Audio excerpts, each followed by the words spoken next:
The teachings of Rabbi Ephraim Sprecher, Dean of Students at Diaspora Yeshiva on Mount Zion, Jerusalem. So, blessing the new moon. The Shabbos before the new moon begins, I'm reading the footnote. We pray it should be a good and blessed month for all Israel, right? The purpose of this blessing is not to sanctify the month, as was done in ancient times. That's only Bezdin does. Rather, we bless the month to inform the congregation of the date of Rosh Chodesh, so that people will keep track of the calendar. It's done on the Shabbos simply because that is when the greatest number of people show up to shul. Okay? So that's why. So the second paragraph of what we say, Misha Osa Nisun Lavoitenu, V'go'aloto me'avdus l'cheirut, Hu yigal atonu b'korov, V'kabes n'cheinu b'arba kamfas ha'oretz, Chaverim kol Yisrael v'noimer amen. So what is that, the second paragraph? You see that? Misha Osa, the one who performs miracles, performed and performs, the big boss, right? For our forefathers, and redeemed them from the Egyptian slavery to freedom. May he redeem us soon and gather us from all the four corners of the earth. All Israel are chaverim, friends. Say amen. Amen. So what is the connection between what? The Birchat HaChodesh, the Exodus from Egypt, and our current redemption. Why does this paragraph throw them all together? Here the question the Chafetz Chaim is asking. God who performed miracles for our forefathers when he took us out of Egypt, let him redeem us b'karov. What does b'karov mean? Soon, right? And gather us, and oh, by the way, all Jews should be friends. I mean, what is at the beginning of the paragraph and the middle got to do with the end? Do you hear the question, Rabbinish, that the Chafetz Chaim HaKadosh is asking? Okay? So to answer this question, I'm going to tie in Shabbos Mevorchim to Parshat Vayakhel. Doesn't always come together, but we'll tie it in. The Parsha begins, Vayakhel Moshe. If you have the blue book, we'll tie it all together. Exodus 35. It's 5:16 in the blue book, Rabbinish.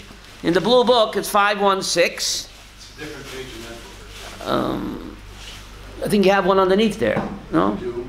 So you can give her the one underneath there. 5:16. Vayakhel Moshe. Why is the Mishkan introduced with Vayakhel? Moshe assembled the Jewish people. What does that got to do with anything? And we're going to tie this in, Avi, to the Keta, Misha Os Nisun Lavosenu. What's it all about? Says the Holy Chafetz Chaim HaKadosh. Why is the Parsha of building the Mishkan introduced, Avi, with Vayakhel? If you want to build a Mishkan, you want to build a temple to God, what's the precondition of Yaakov? Vayakhel. All the Jews have to what? Kol Adas B'nai Yisrael. All the Jews have to be what? Assembled. If you want to build the Beis HaMikdash, you want Mashiach to come, it's Vayakhel as Kol Adas B'nai Yisrael, said the Chafetz Chaim. First, the Jewish people have to be reunited, and it feels so good, assembled together. Only then can you build a Mikdash. You get it? Otherwise, why introduce the Parsha of the Mishkan with Vayakhel? So how do we tie it in, Avi? You don't have it. Take a look at the 452, that little the sitter there. 452. The one who redeemed us from Egyptian slavery. Now, Egyptian slavery was supposed to last 400 years. God told Father Abraham that the slavery is going to last Arba Me'at Shana. So how come we left after 210? Says the Chafetz Chaim, the Khatam Sofer, because the Jewish people, even though they were a Memtesh Sharei Tumah, they were what? United. They were united as one. Despite being a Memtesh Sharei Tumah, there was no hatred, bickering among them. So since they were united, it brought the Geula B'Korov. It should have been what? 400 years. Look in Parshas Lech Lecha. God told Abraham 400 years. But since the Jewish people were united, it cut the Galut of Mitzrayim short by almost half. So Chafetz Chaim says, if you want to cut this long and bitter Galus also short, Do what we did, me'abdut l'cheirut. When God redeemed us from Egyptian slavery, it was before the time. Before 400 years, only after 210. Because the Jewish people were what? United. Vayakhel Moshe. So therefore, Yugal Otanu B'Karov. If we unite, as the Jewish people did in Mitzrayim, the Gula will also come B'Karov. We won't have to wait 6,000 years, Avi. Now run out the clock. So just like the Me'abdut L'Cheirut, the Egyptian slavery, was cut short because the Jews were united, so therefore, if we want this current bitter exile to be cut short, Yugal Otanu B'Karov is Chaverim Kol Yisrael. What does Chaverim Kol Yisrael mean? All the Jews should unite, and this will bring the Geula early, the final Geula, as it brought the first Geula early. Instead of 400 years, 210. And here, says the Chafetz Chaim, the Khatam Sofer, if we want to wait till the year 6000, Avi, we're now in the year 5779. But why, run out the clock? Let's Chaverim Kol Yisrael. By uniting Chaverim Kol Yisrael, it'll bring the Gula B'Karov. And that's this paragraph. So that's how this ties in Rosh Chodesh, right? Rosh Chodesh, the festival of what? All of our holidays depend on Rosh Chodesh. But it depends on the Achdut of Am Yisrael. Unfortunately, today, we don't have that. It's just getting worse, unfortunately. But it's something to aspire to, says the Chafetz Chaim, in Vayakhel Moshe. Let's look at page 516 now, Avi, in the blue book. Vayakhel Moshe. Moshe assembled the Jewish people. So again, if you want to build a Mishkan, it has to be Vayakhel. The Jewish people must assemble as one. Unite. Otherwise, you're not worthy of building a Mishkan or a Migdash to Hashem. It's Exodus 35:1, Avi. Shemot 35:1. In our blue books, it's 5:16, yes? The Jewish people were all in one place at that time. Here, they're all scattered. We don't talk them physically. We're talking they should be together, spiritually. Not to hate each other, bicker and slander each other. That's the tzara. Right? It doesn't mean Vayakhel Moshe, it doesn't only mean physically. He assembled them, what? Spiritually. Otherwise, they would not be able to build a Migdash. The only two times the Jewish people were assembled is Matan Torah and Middling a Mishkan. The other times, we were divisive. But if we wouldn't have come together as a people, Rabbi Yosef, we never could have gotten the Torah, and we never would have built a Mishkan either. So this is the secret, Avi, for the final redemption. The secret is Vayakhel. Chaverim Kol Yisrael, as we're going to say this Shabbos, Avi. Chaverim Kol Yisrael. And that's the way to bring the Gula B'Karov. To cut it short. So why is the Mishkan introduced with Shabbos? Whenever you have the Mishkan, it introduces Shabbos. And how is Shabbos introduced? Exodus 35, Pasuk 2, 5:17. 6 days you shall work, but the 7th day shall be a day of rest.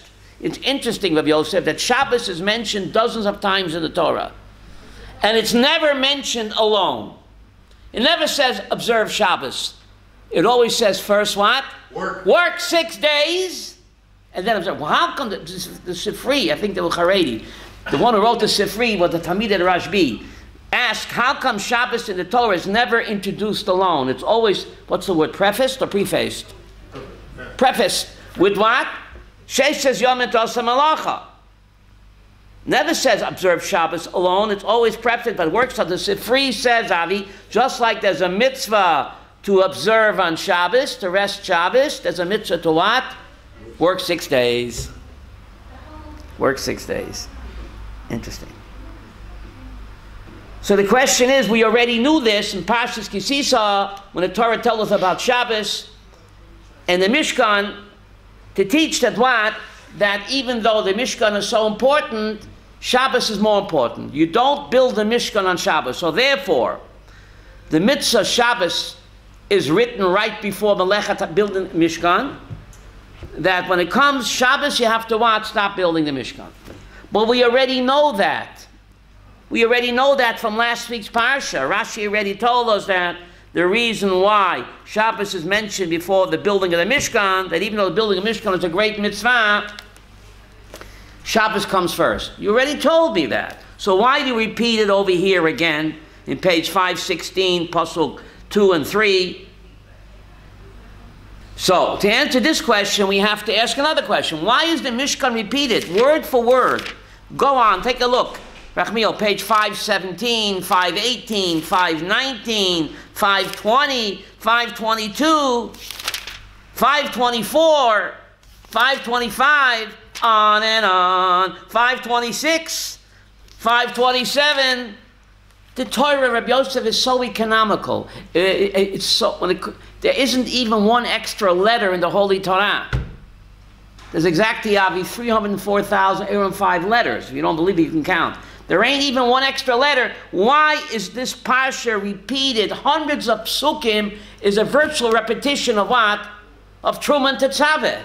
So this is why? What do you need it for? Over and over again.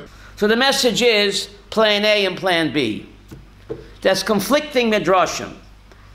When did the Melechas HaMishkan, when did God command to build the Mishkan? Before the Chet HaEgel or after the Egel? Machlokas Rashi and the Ramban, right? According to Rashi, if there never would have been what? A golden calf, there will be no Mishkan. The Mishkan is written before the golden calf.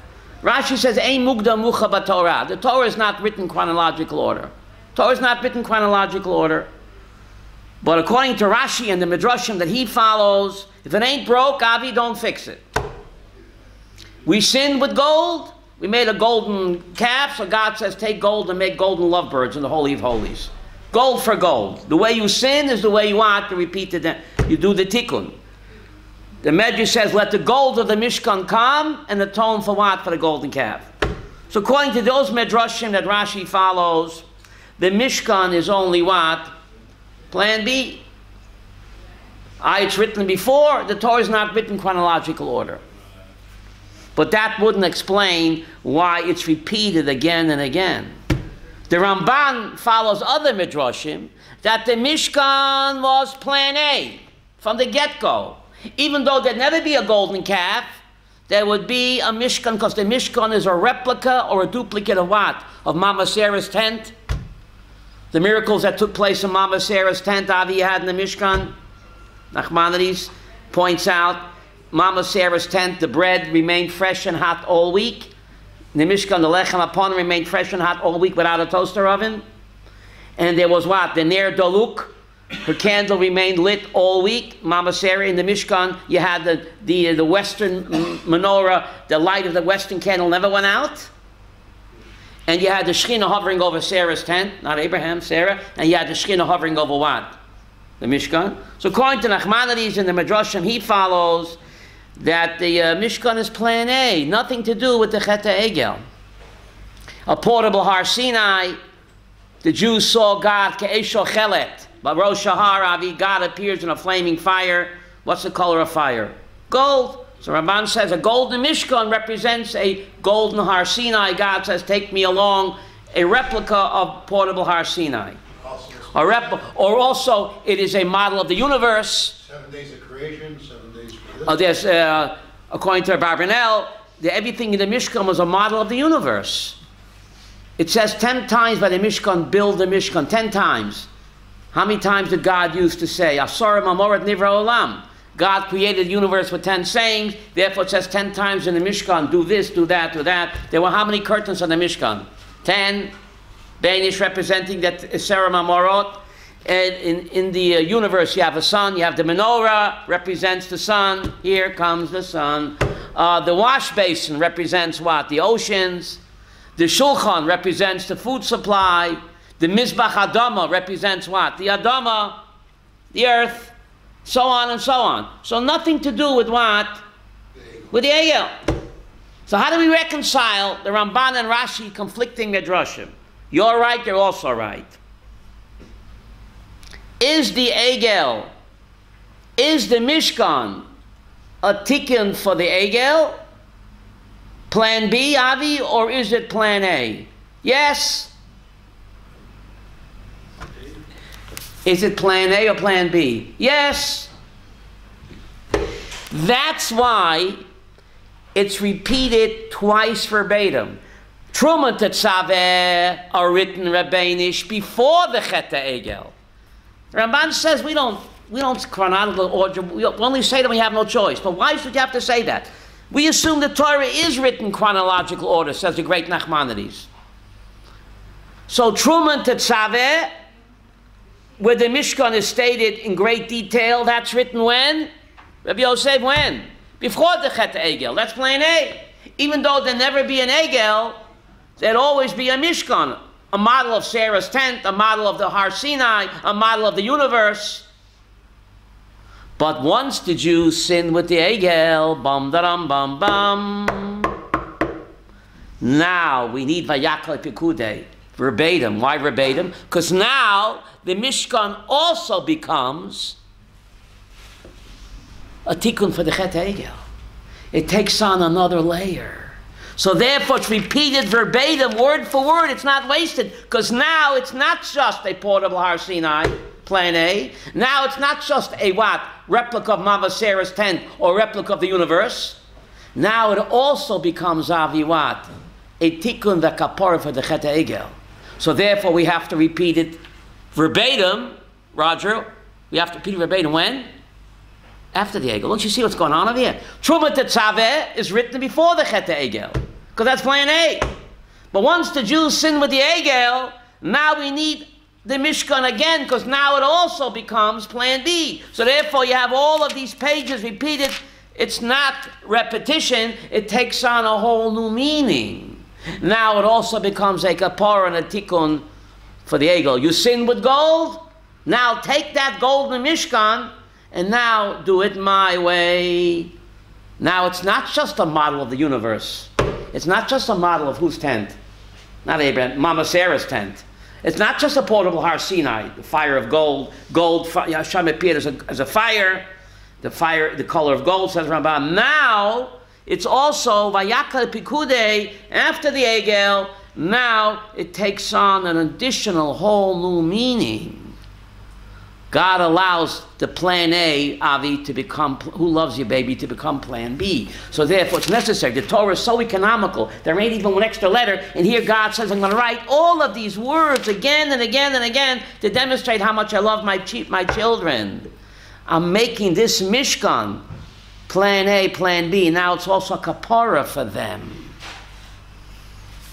And therefore it's repeated verbatim from before the Egel. Now it's after the Egel. It takes on a whole additional new meaning. And now we understand why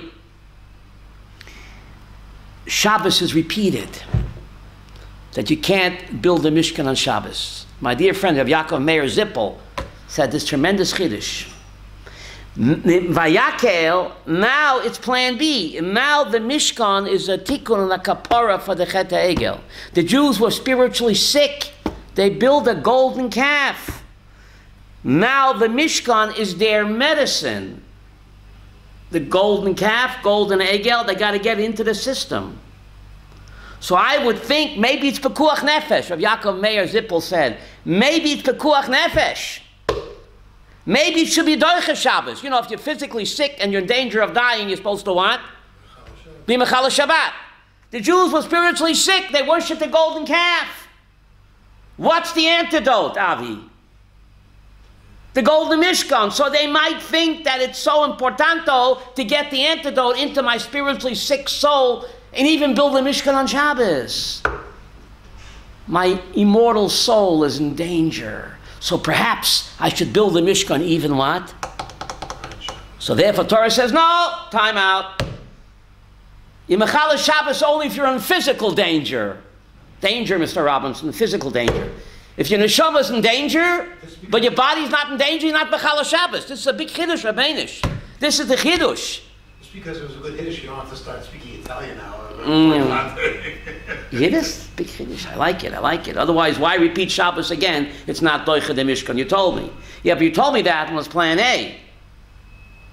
But now, after the Chet Egel, the Mishkan is plan B. Avi, the Mishkan is the antidote. I think that's the right word.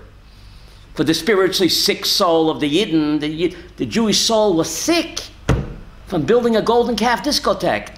So to get the antidote into me, maybe I should continue to build the Mishkan even when? On Shabbat, to save my soul. Torah says no. Shabbos is pushed away only if you're in physical danger.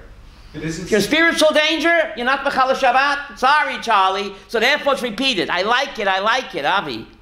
Yes? But we still have the golden calf today. It's assimilation. People going away from We said that every generation has their own golden calf, unfortunately. You know, whether it's humanism, communism, secularism, New Ageism, even the Hare Krishna, who do you think invented it? It's all Jews, unfortunately. And this Mooney business, I don't remember the Moonies. Moshe Berg, he was in charge of it. I mean, it's amazing. No, that's Kabbalah. That's another guy, Berg, but it was a guy called Mo Berg. in Korea. Whatever. But all of the shtuyot out there, unfortunately, every generation, Roger, we say, Oto geveret b'shinu aderet. It sounds good in Hebrew. Oto geveret b'shinu aderet. It's the same witch wearing a different cloak. I like when you call me Yosef. Yosef. Roger, over and out. Okay? Okay, Rav Yosef. Okay. Now, let's get to a very difficult verse. If you have the good book, it's good to look inside the good book. As the good book says, the good book. Let's take a look at page 516, Pasuk 3. Anybody? 517:3. You shall not kindle fire in any of your dwellings on the Sabbath day. Thank you very much. You shall not light a fire on the Shabbos day. There are 38 other malachas that you can't do on Shabbat, Avi. 38 others. And those others are only found in the Mishnah, in Tractate Shabbat, in the Oral Torah. Ma nishtana, I'm starting early, Banish. Ma nishtana, lighting a fire, Golda, from all the other 38 malachas are not found here. They're only found in the Oral Torah and the Mishnah Shabbat. Ma nishtana, light my fire, that the Torah detaches it and puts it in the written Torah. What about tearing toilet paper? What about coloring and carrying and all the malachas that you can't do on Shabbos, right? So why do you pick on this? Why do you detach it from the others? No, there's no other malacha in the written Torah. It's all in the Mishnah Shabbat. Tradition. Ma nishtana. Avi, ask your father, why is Shabbos different? So there are many answers, okay?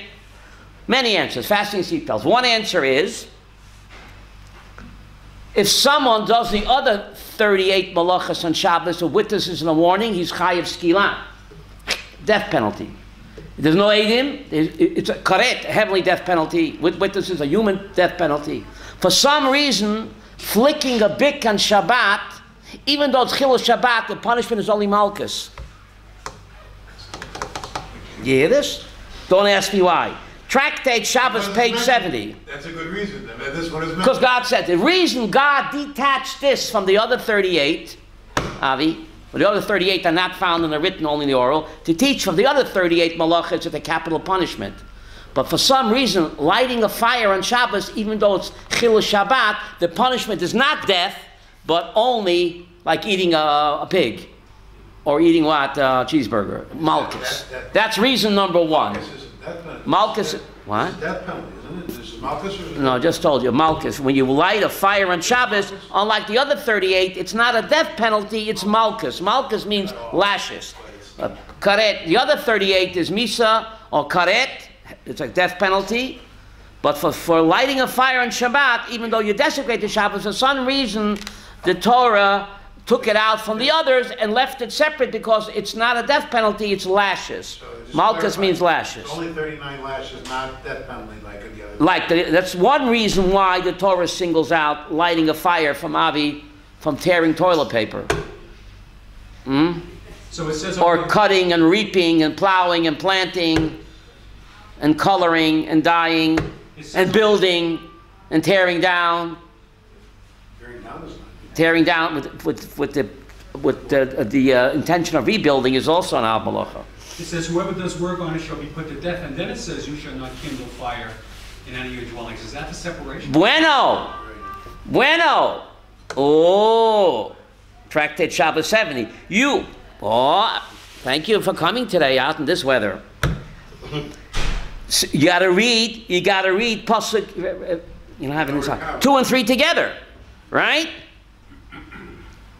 See, you got to read pasuk, right? Whoever does work shall be put to death. Pasuk 3, except don't light a fire, but that's not a death penalty. So the reason these two psukim are next door. That for the other 38 malachits, it's yumat. But there's one exception, Avi. Every rule has what? An exception. Even that rule has an exception. So therefore, lighting a fire is written next to anyone who does malacha to put to death, says the Talmud in Shabbos, page 70, to teach that this is the exception to the death penalty rule. And therefore it was what? Rabbi Yosef singled out. That's one explanation. There are many others, but that's one. Another explanation. Lo tavaru eish b'chol moshvotechem b'yom haShabbat. You know the Karaites, Avi. You know the Karaites? They sit they take this verse. That not only are you not allowed to light a fire on Shabbat, but even if you light a fire Erev Shabbat, you can't have no fire burning in your house on Shabbat. There can be nothing being kindled, even though you lit it on Friday. No fire can remain on Shabbat. That's what the Karaites say. How did the Torah anticipate the Karaites centuries before? Lo tovaru eish b'yom haShabbat. Hey, Karaites, you're wrong. You can't light no fire only when? But if you light it on Friday and you let it burn, baby, burn, there's not a problem. Look how the Torah anticipated the Karaites, even though the Karaite movement didn't start till what? Thousands of years after the Matan Torah. So the reason this is singled out, Lo tovaru eish b'yom haShabbat. Only on Shabbos day you're not allowed to what? Kindle a fire. But if you have the what? The cholent pot on the blech before, it's okay. And the Ramah Shulchan Aruch says something amazing. If someone doesn't eat chamin on Shabbat, maybe he's a Karaite. Maybe he's a closet Karaite. Because the Karaites sat in a cold, dark, dank house on Shabbat. So what do you The say? Karaites had a black Sabbath. Remember the group Black Sabbath? Yeah. The Karaites had a black Sabbath. Come on. So what are you saying? They had a dark, black, cold Sabbath. Thank God we're not Karaites. If you have a cold house and it's very cold And it's dark. 1 second. Then that's a Karaite house. No. Because we say, if you light the fire, before light my fire. All right. You can leave it on. All right, but the thing is now, You have a blech. in the old days, Yeah. before they had gas and all this stuff, Yeah. you put wood in the fire to keep it going. On Shabbat? No. Okay, so if the fire No. went out, you'd still have a cold. The fire went out. You're not allowed to, you call, what's his name? Leroy. Leroy? Or Muhammad Ali. And they would do that for you. That's the Shabbos Goy part. Right? Colin Powell. You hint to him. You call Muhammad Ali and you hint to him. This is a true story. There's Rabbi Reisman. He said his neighbor once the lights went out on Friday night. House in Flatbush, right? So he had a neighbor. His name was Tim O'Brien. So he called him in. He says, "Listen, gee, it's dark in here. Gee, isn't it dark in here, Tim? Tim, ain't it dark in here?" He says, "Yeah, it's dark." He turns on the light, but he has to have enough from the light, right? He has to enjoy the light. So the neighbor, Rabbi Reisen's neighbor, gives him some schnapps, J&B, Jewish booze. This way he's enjoying the light. He finishes the booze, he says thank you. On the way out, he shuts the light. On the way out, he shuts the light, a Goyishin cup. Danish, a true story. He shuts the light on the way out. Now I got to call another neighbor, McCormick. But anyway, where was I? So, thank God that we are not Karaites. We have an oral Torah. And again, the Ramon Shulchan Aruch says if you don't eat hot food on Shabbat, you have to be choshid. Maybe the guy is a closet Karaite. Obviously, we eat hot food on Shabbat, right? So that's another explanation. Lo tavaru eish b'chol moshvotechem b'yom haShabbat. It keeps on getting better. You know, the 70 interpretations. Verse 3. The words b'chol moshvotechem seem redundant. Rabbi Yosef, can you read number 3 slowly? Number 3. You shall not light a fire. You shall not kindle fire in any of your dwellings on the Shabbat day. What does that mean, any of your dwellings? Anywhere you live. Well, thank you very much. What does that mean? On Mars, on Jupiter? How does that song go by Frank Sinatra? Fly me to the moon. I mean, what is it? The words, all of your dwellings obviously seem redundant. The Torah is very economical. There isn't even one extra letter. Don't light a fire. It's obvious wherever I live. I mean, planet Earth. Rabbi, is she getting this? So the Talmud says something amazing.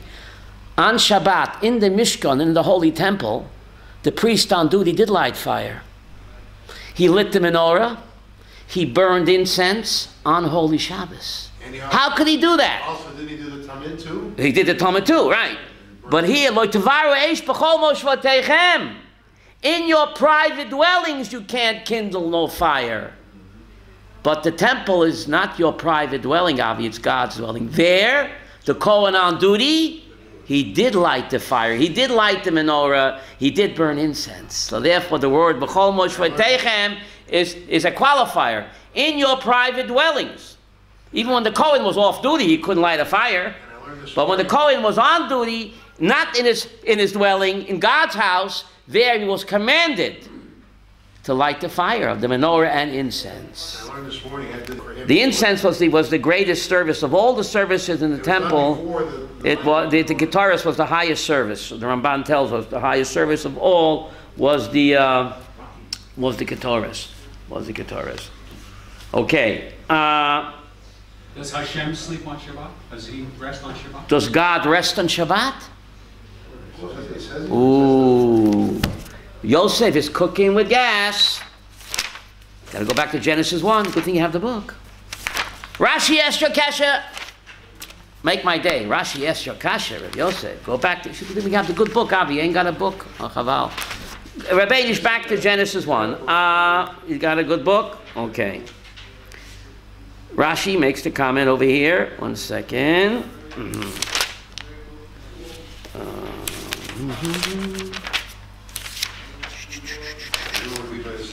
One second. 7 days on. 1 second. Yes, again. Verse 3. 1 second. 7 days finish. Page 10. I took my spirulina today. Baruch Hashem. Page 10. Sorry, you don't have a book. Page 10. Let's read him. This is the Kiddush every Friday night, Rabbi Yosef. Do we know what we're saying? Page 10, Pasuk 3. This is the Kiddush Friday night. You want to read in English? Read. Page 11, verse 3. God blessed the seventh day. God blessed. That's the middle of the Kiddush. God blessed the seventh day and sanctified it. This is part of the Kiddush, right? He abstained from all his work which God created to make. What does that mean? He abstained. But look at the end of the verse, that God created to make. What does that mean, Golda? It seems to be... Every Friday night we say this. Every Friday night, what are we saying? God sanctified Shabbos because he rested from all his work that God created to do. Avi, he created to do. Isn't that redundant? What are we saying every Friday night, Reb Bainish? Tomorrow night, going to go to Abraham, right? Can you ask her this? According to this. Tell him I miss his pastrami sandwiches. They were even better than yours. Yours were great, but his was even better. Please tell him. He learned from me. He learned from you. So the pupil's better than sometimes the student is better than the teacher. So Rashi makes Reb Yosef's point. God keeps his own Torah. There's a pasuk in Hallelujah. Magid Devorah Vayakhel Chukav Mishpatav Yisrael. We say it every day in this Shachrit. They're his laws, that God keeps his own Torah. Chukav and Mishpatav, they're God's laws that he lives by, Kaviyachal, that he gave to us. We say it every morning, Hallelujah. So Rashi's wondering, how could God make it rain on Saturday? It's going to rain a lot tomorrow. You're not allowed to water you're not allowed to water your lawn on Shabbos. How come God waters planet Earth on Shabbos? How could he do that? And other malachas that he does, right? Earthquakes and whatever. He keeps his own laws, says King David in the Hallelujah. So Rashi deals with that question on page 10. You take out your magnifying glass, you'll see it. Ashabar lim lasod. The right column, Rashi, 1, 2, 3, 4, 5, 6, 7, 8. The 8th line down on the right column in Rashi, page 10. See that? What's the first one? A, starting with A? No, 1, 2, 3, 4, 5, 6, 7, 8 lines down from the top. On the right column, Asher bara Elokim lasot. You see those words? Rashi is bothered by the redundancy that God created to do. What does that mean? Says Rashi, Hamalacha, Shehoiteruya lasot the Shabbat. All the work that has to be done on Shabbos. God has to water planet Earth, and all the and stuff grows. You know how to make stuff grow on Shabbos, Avi? And thunder and lightning, right? All the work that has to be done on Shabbos, kaful, v'asa b'shishi. You getting this? On Shabbat, the world is on a Shabbos clock. How do you say that in English? It's a timer. Shabbos clock. Ashabar Elohim, God created lasot. The work that has to be done on the Sabbath, He already programmed, Avi, when? The Shabbos clock of the universe on Friday. Ashabar Elohim, God created lasot, that it's going to work by itself on Shabbos. Automatic pilot, because God keeps His Torah. Present tense, lasot. Lasot, constantly. Don't says to make. The word implies that there was an ongoing process of creation. Which God created to make. Each according to His species. Okay? Isn't that beautiful? Rabbi Yosef, make my day mechavan to Rashi. Let's read the Rashi again, Yehuda. Ashavurim lasot, you got to impress your wife. Hamlacha hoita ruya lasot. The work that had to be done on Shabbos, but God keeps His Torah. It doesn't work. Kafal, what does kafal mean? Couple. He doubled. V'asa b'shishi.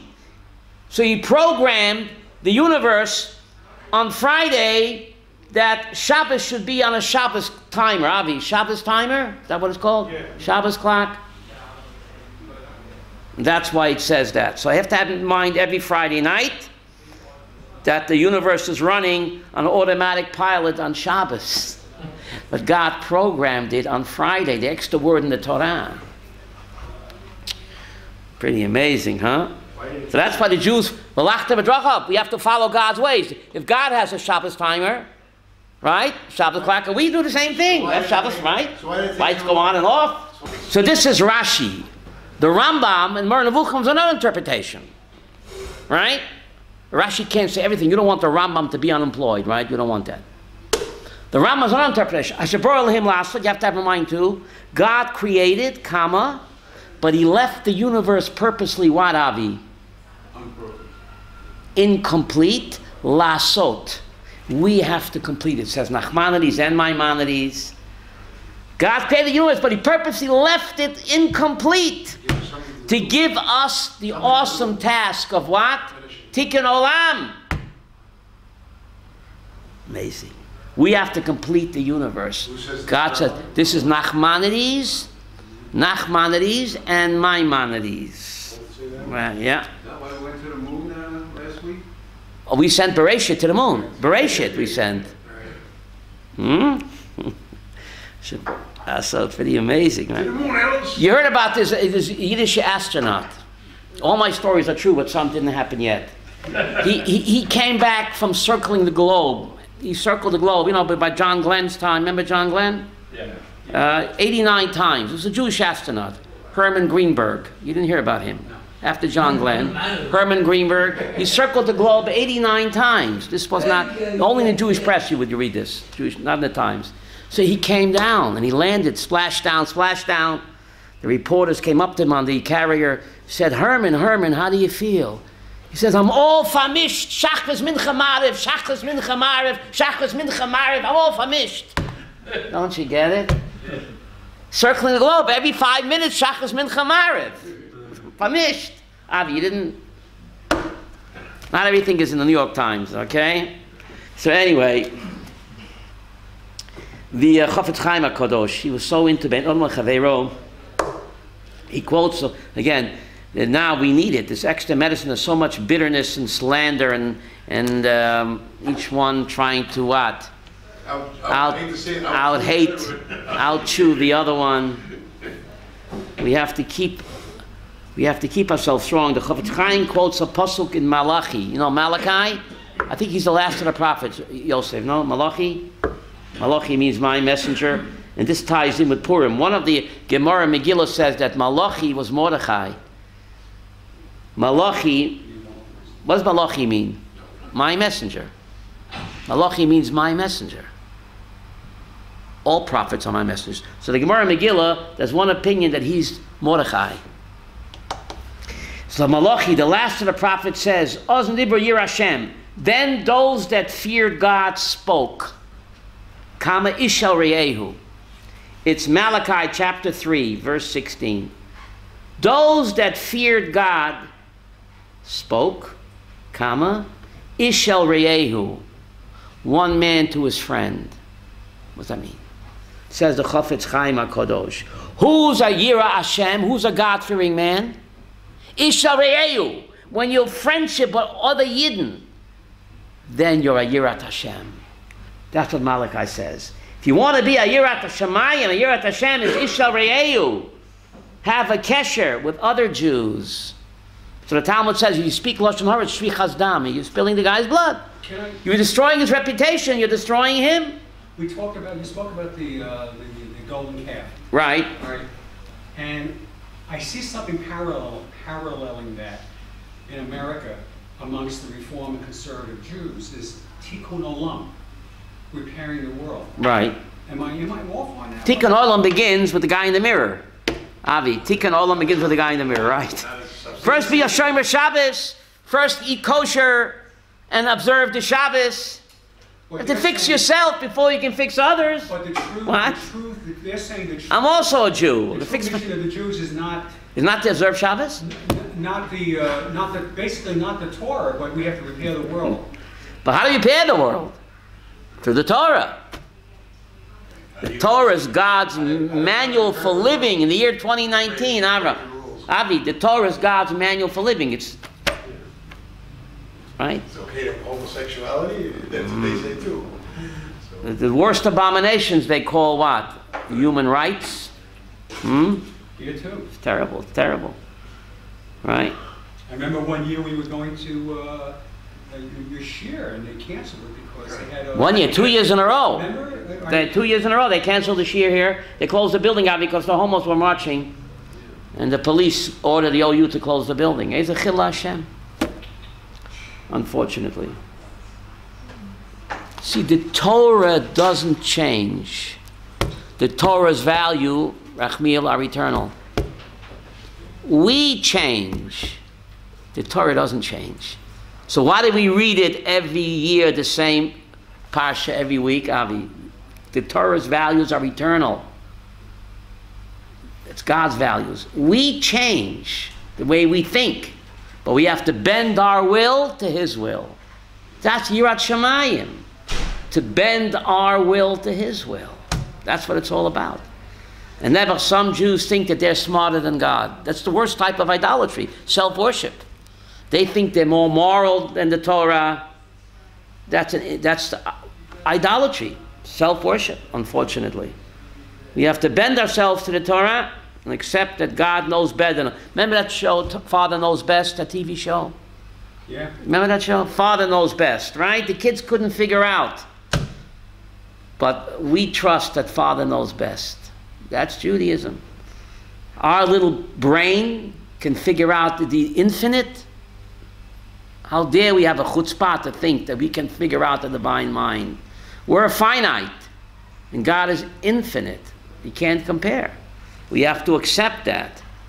Unfortunately, some people don't want to accept it. That's all the problems. For more of Rabbi Sprecher's teachings, visit rabbisprecher.com.